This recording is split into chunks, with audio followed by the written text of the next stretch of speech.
আমার ছেলে 9 মান্থ পূর্ণ হয়ে গেছে, তো ওর জন্য সকালবেলায় কিন্তু আমি ব্রেকফাস্টে দিচ্ছি খিচুড়ি। সব রকম সবজি দিয়ে চাল ডালে খিচুড়ি বানিয়েছিলাম, আর খিচুড়িটাও দুবার খাই, সকালবেলায় আর দুপুরবেলায়। আর তার মাঝে কিন্তু আমি একটা ফল খাওয়াই, যে কোনো একটা ফল খাওয়াই।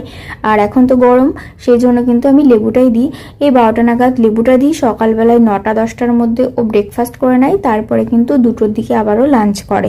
আর বিকালবেলায় কিন্তু কিছু না কিছু খাবার ওকে দিতেই হয়। আর আজকে দিচ্ছি চিড়ে ভিজিয়ে রেখেছিলাম, আর আমের সাথে ওকে দিচ্ছি। চিড়ে আর আম খেতে কিন্তু খুব ভালোবাসে। আর রাত্রিবেলার জন্য ডিনার যে আমি বানাচ্ছি সেটা হচ্ছে সুজি। প্রথমে বাটারের সাথে কিন্তু আমি সুজিটা একটু ভেজে নিয়েছিলাম, তারপরে এটা জল দিয়ে রান্না করেছি।